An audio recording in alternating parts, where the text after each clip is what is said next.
Howdy crew, got a very important addition for the welding rig. Let's get to it.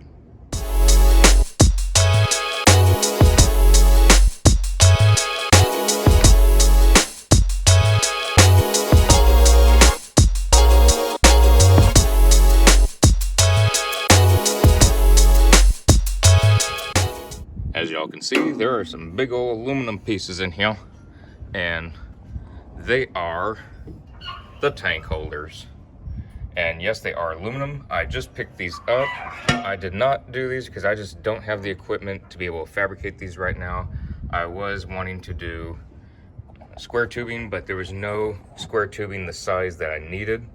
So I'm gonna kind of go over the game plan here because I did not have the correct information for the propylene tanks. And I'm gonna say that's partly my fault. I will admit to that.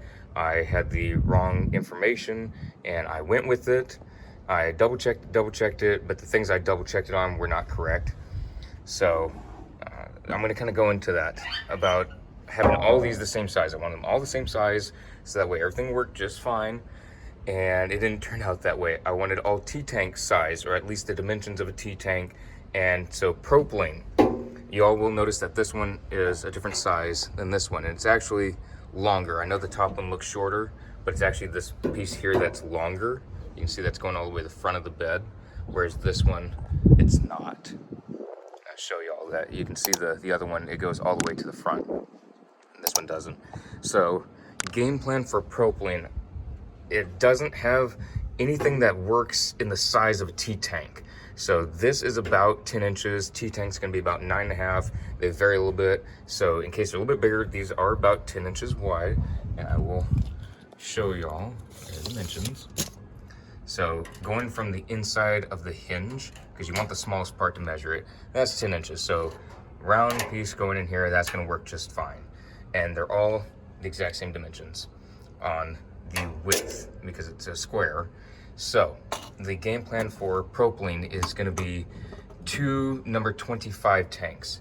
And what that is, they're 8 inches wide by 3 feet long, or 3 feet high if they're standing up, but they will be laying down for the welding rig. Whereas a T-tank that will fit in here is 5 foot tall or a little bit less than 5 foot tall with the safety cap on.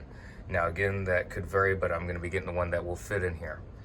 And so the number 25 tanks, 2 of them 3 feet, that is obviously 6 foot. Well, this on the inside is 6 foot and 1.5 inches. Just give it a little extra room in case they're a little bit bigger for some reason. And I will show you all the measurements. So I will leave this all the way in, and y'all will be able to see where it goes to. So all the way inside there, it goes to 6 foot, so that will work perfectly. Now, I'm gonna bring this out and put it, without getting it caught, all the way in here. Oh, sorry, the other one was 5 foot. I'm trying to read with glare. That was my bad, I apologize.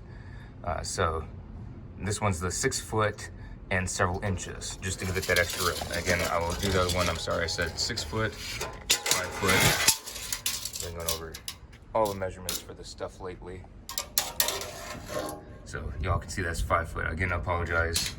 I do know how to read a tape measure. I swear, I taught it in college for welding classes. I'm not that bad. So yeah, we can see that this will work fine for the T-tanks, and this one will work for the 2 propylene tanks. I'm gonna have them in front of the other, and I'm gonna have some sort of hook on the safety cap of the one that's gonna be in the back, so I can just pull it out and switch them around. And it'll work fine. The tailgate's gonna be down when it's doing that. Now, this one will have any of the 3 that I will list T-tanks, and that will be oxygen, argon, CO2 argon mix. And I'm gonna do a 75-25, so 75% CO2 and 25% argon, just to give it that extra little bit of shielding. And y'all can see this one has just 1 door because they're both the same size. And I have a padlock on here. And this was stick welded aluminum, a little spider. Ugh, that one's gonna go bye-bye. And y'all can see that these were ground down. And I did have these fabricated at a local fabrication shop. And so padlocks on both of these. So one thing also that I like about this style, about having one that's longer, is being able to get to stuff that will be in the back. I will have the pipe jacks in the back and the water tanks that y'all have seen before, the water containers, because I have to have that by the bylaws of my insurance policy, along with the fire extinguishers. This one is just shy of 2 foot tall. And when you're carrying stuff in and out, you want a nice, easy step to get in there. So yes, there will be, on top of this part, there will be the toolboxes on the top side of the bed. And so they're gonna be reaching in some. So it's not like I can just walk right straight in. It's gonna be almost sidestepping in. So to be able to do that and going over this, it's a bit on the tall side. And when you're carrying a bunch of stuff in there, it's just easier when you have 10-inch steps or 10.5 inch with this 1/4 inch wall thickness for both of those, 10.5 inches to get into the back, which again, I do know the weld machine's backwards. It's gonna be fine, it's gonna be turned around. But in order to put it back here, I have to be able to walk back here because there's gonna be a toolbox. I won't be able to reach right here. It's just not gonna happen. I'm gonna have the ladder rack parts that go down to right here on the top side, and then all along the top side will be the toolboxes.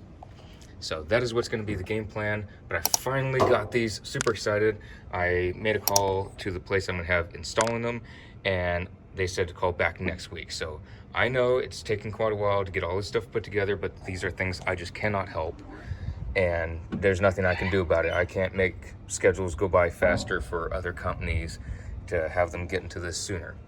There's only so many places that do these kinds of things, bolting it down, doing it properly. I want to put that in there properly. There's only some places that will do that. So I know it's taken a while. I was wanting this done before the beginning of December. Now I'm just wanting this done before the end of the year. That is game plan. And again, there's only so much I can do. It's not me just dragging it on for no reason.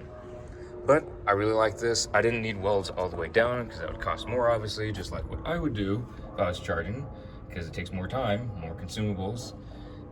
These are just perfect. I don't need them airtight. I don't want them airtight. This right here is gonna be so they can bolt it down, but also with the propylene, I want some good airflow. Even though it's not as volatile as acetylene, I do want some good airflow, and I'll keep this on the side that is not on the exhaust side, because for the truck, there is a intake and there's an exhaust side.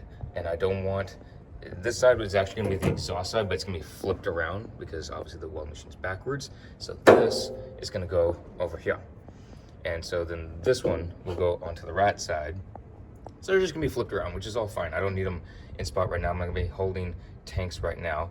And they will be hopefully very flush with the top side here. I know it's not, but also it's on top of the chain. Now there will be a rubber mat, but it's not gonna be as high as the chains and all that good stuff. So that's the game plan. That's how everything's looking. Finally got this, very happy. Wanted to put this in a vlog just to show y'all what it looks like. And there will be some good airflow, and it will be locked because I don't need this stuff stolen. And this will be, this part right here will be pretty much right up against the tailgate. And then just say if someone cut that lock and the tailgate's still up, which it will be unless I'm actually on a job site. If I'm parked somewhere and someone's trying to bust in, they bust that lock, which I'm gonna get good locks, by the way. They won't be able to pull it out because the tailgate will be up. They have to pull out most of it before they can even angle it up. So regardless, it's another safety feature the way I planned it. So I think everything's looking great. This one won't really need any ventilation, but it'll have just a little bit of airflow, which is perfectly fine. I'd actually prefer it that way, so that is perfectly fine by me. All aluminum, so it's not gonna rust. No rust will be getting down onto the bolts that will be going down into the bed of the truck through the rubber mat that will be on here, because I don't want rust to creep down there, and over years with all the amount of time it's gonna be in here, getting onto the bolts, getting to the actual bed frame, doing anything weird. So also it's lighter weight, so that's why I had aluminum done. And aluminum stick welding, if you've ever done it, you know how it can be sometimes. But this all looks great. I'm happy with it. It's just a whole tank. It's not structural weld, so that's completely fine by me. I'm not sure about if I'm gonna get a bigger propylene tank. if this doesn't work the best, I will refabricate once I get all the tools put together and all the tanks and stuff, and I might refabricate this down the line, but for right now, this is gonna work just fine with 2 tanks in here. Pull out the front one, pull out the back one, switch them around. I know it's not ideal, but things have to be done how they have to be done. There's only so much I can do sometimes, and when there's a limitation and I had poor information that I relied on, which again, partially my fault, I just have to do what I have to do. So yes, I do get it can be an inconvenience, but it's gonna work. It's gonna be fine. There's nothing wrong with that. So anyways, that's the update. Hope y'all enjoyed, and I'll be keeping y'all informed on the next vlog.